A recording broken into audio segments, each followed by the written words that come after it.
Basic probability. So when we think of basic probability, there are some terms that we're going to talk about in actually on this page. But the first thing you have to understand is sample space. A spinner has 7 equally spaced numbers. List the sample space in the event of getting an odd number on the spin. Sample space is literally every single option you could possibly get. So if I were to tell you to list the sample space, that's actually going to be set theory. So you would say, well, the sample space, or however you want to label it, that's often labeled with like a capital letter. The potential options you have look like this, right? That is your sample space. This is vitally important when you talk about statistics. The reason I say that is, and I don't even know if we get into it in here, but if you get into higher probability, they start talking about the law of large numbers, because sample spaces can skew results clearly. For example, if I were to survey this particular class on one question, it's going to look completely different than if I survey the 5th grade class on that same exact question, right? Because y'all are all of the same age. We have just narrowed down our sample space. And so often, and this is why you have to really pay attention to statistics that come up in like a news story. Like, I am the most critical person when they start handing me numbers, because I want to know where the numbers came from, what the sample space is, and why are they telling it to me in a specific way. Often news stories will specifically give you certain numbers because it sounds the way they want it to sound. All right. And so sample space is one of the things you want to evaluate when you're being told specifically statistics, because sample space changes. My probability of something happening when there's only 7, much better than if there's 700, right? And so knowing that sample space is important. The event of getting an odd number, this is also going to change based on sample space. In this case, my probability is going to be 1, 2, 3, 4, 4 out of 7. Probability is sometimes done in fraction form, sometimes done in percentage form. So when you're doing like a standardized test, you want to pay attention to what the answers look like and make sure that you recognize your answer based on what they're asking for. Theoretical or classical probability, the ratio of a number of favorable outcomes to the number of equally likely possible outcomes. Experimental probability is the ratio, number of times the event occurs compared to the number of trials. I'll give you an example. Theoretical probability for flipping a coin is 1/2, okay? If you actually to do that in an experiment, you have to do it probably over 100 times to get it close to 50%. You may hit it at 4, but practically, if you flip a coin, to get that 50% consistently, you're going to have to get a large example or a large experimental to do it. And so you have theoretical, the actual probability of flipping a coin is 50%, because there are 2 options, and if you want to head, this 1 out of 2. But if you were to do experiments, there are sometimes you don't have that concrete what's going on. They actually have to do experiments and see what keeps happening, what is my stat. So a lot of times, a good example is sports, right?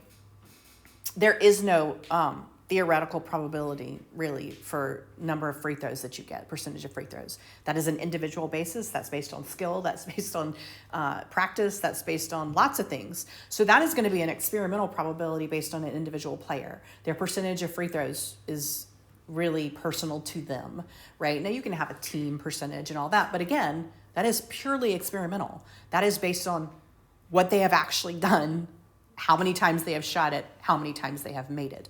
And so these are the 2 terms that you're going to see come up when you do probabilities. Theoretical, is it concrete? We know what my options are and we know what I'm looking for, or is it experimental where we have to see what historically they have done to be able to say what the percentage is there. You'll also see experimental probability when you see like error ratios in like manufacturing. All right, they're going to put those in place and they're going to say, we don't want our error ratio to be outside of this. And then they're going to watch it experimentally to make sure that they're staying within what they want. All right. Assuming that we have a non-weighted 6-sided die, table displays the results of her 10 rolls of a die, state the theoretical and experimental probability for each event. Rolling a 4, there's only 1 4 on one die. There's 6 sides. Theoretical, that is going to be 1 out of 6. That's what theoretical would be, right? So if I am doing theoretical probability, I'm just going to say it's going to be 1 out of 6. There's 1, 4, there's 6 sides, right? Rolling an odd number. Well, rolling a odd number. Well, there's 3 odd numbers and there's only 6, right? So 3 out of 6, also known as 1 out of 2. They then give us a chart, right? And so the chart actually tells us her rolls, okay? And the frequency and what they did as far as those rolls go. This then is what she actually did. This is what she did. She rolled it. Here's the numbers, 1, 2, 3, 4, 5, 6, right? And then how many times she got those numbers. So rolling a 4 then, right here, she actually rolled it 3 times out of how many rolls? 10. So the experimental actually ended up looking like this, right? We went from about 16% to like 30%, right? Rolling an odd number. Well, we have 0 here, we have 1 here, we have 2 here, right? This one actually ended up also being 3 out of 10, right? And so this went from like a 50% to like a 30% when she did experimental. And so this is where, when I talk about law of large numbers, she would have to roll it more than just 10 times to get close. Like, the more experimental you do when you have a theoretical that's concrete, like a rolling of a die is, the closer you're going to get to the theoretical. So the more experiments you do, the closer you're going to get to the theoretical probability, just like flipping a coin. The more times you flip a coin, the more your percentage is going to hone in on 50% if you're looking for heads or looking for tails. And so that's what's going to happen. If she had done more than 10, you'd probably see those creep closer to each other, because that's the probability. The theoretical is going to usually win out if you do enough experiments. Theoretical and experimental. So theoretical is just what you're looking for over how many options you have. Experimental is the number of times it actually happens when you're trying it, divided by how many times you tried it. An event. So your probability is going to go from 0 to 1. Those are your options. It's a 0% possibility or 100% possibility or everything in between. So probability is not going to go greater than 100%. It's not going to go below 0%. All right. So 0 to 1 is always going to be your probability, which means complement. Complement is a term that we used in set theory. What does complement mean?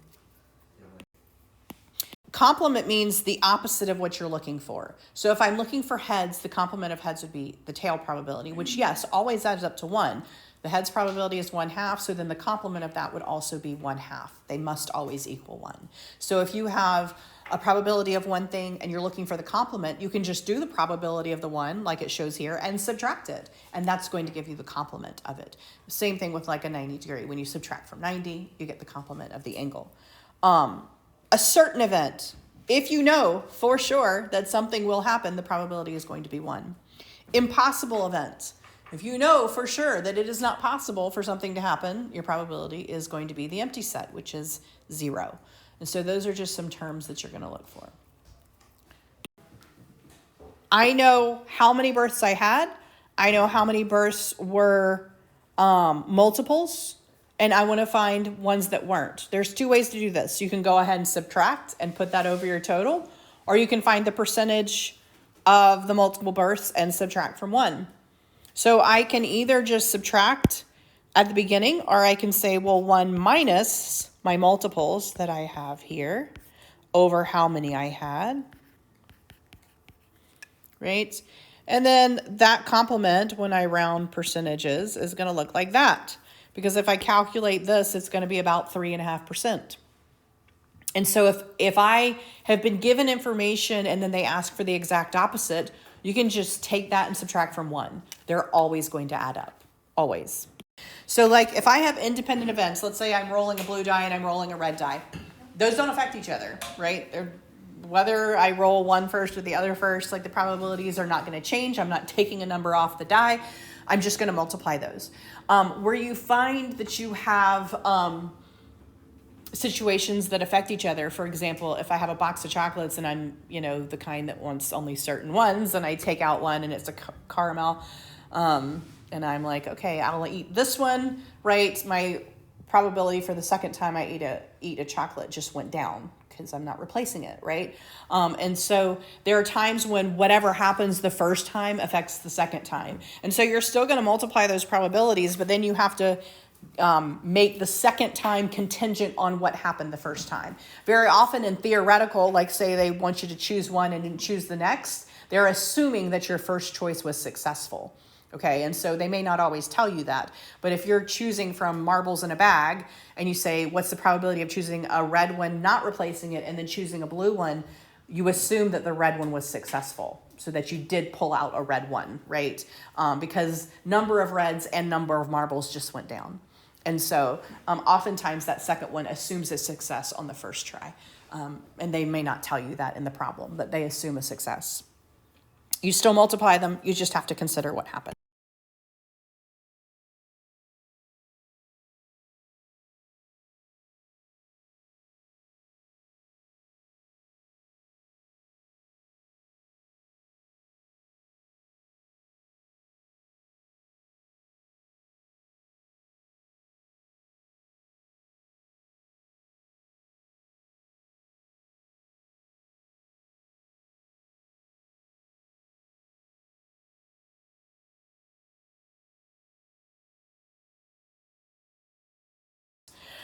So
mutually exclusive, mutually inclusive.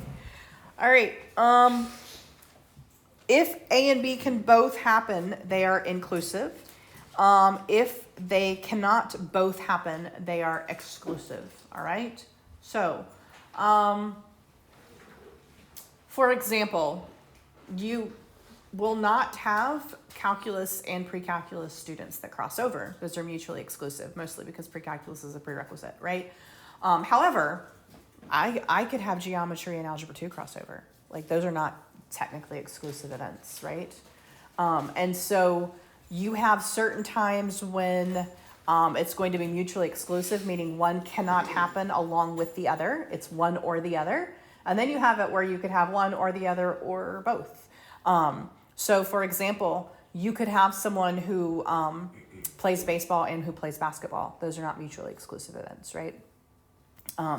So you, those could cross. And when you have those, you have to consider the probability of this, the probability of that, and then you have to subtract out the crossovers because you've counted them twice, okay? So if I were to take the baseball team and compare it to the basketball team, I would have to make sure that once I did that, I took out the crossovers. Because if not, I've counted somebody twice in there if there's a crossover, right? And so same thing here. I do not, ninth grade and pre-cal are mutually exclusive events, right? However, In high school, those are the only mutually exclusive events. If I said I want to look at all my seniors and all my pre-cal students, I have now counted some people twice. And I have to take out the senior pre-cal students one time because I've already counted senior pre-cal students, right? And so that's where you look at mutually exclusive. They don't affect each other at all. There's no way there's a crossover, or they're not mutually exclusive. We have some crossover that we have to consider, or we will count them twice and it will be wrong. They use a Venn diagram here because this is a good picture of it. If you have in your brain, if you start looking at these questions on like a standardized test, they like to throw out like a million different numbers at you, and you literally have to organize it in your brain. And a good way to organize it's a Venn diagram, and just see, okay, what am I double counting here? And that gives you a picture of that where they cross over has been double counted at that point. And so if you look at an example,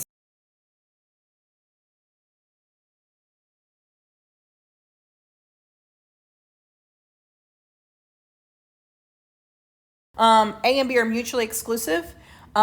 It's basically exclusive, you're just going to add the two probabilities. If it's inclusive, you're going to add the two probabilities, and then you're going to take out this guy right here, A and B. So this is really the only difference between inclusive, exclusive.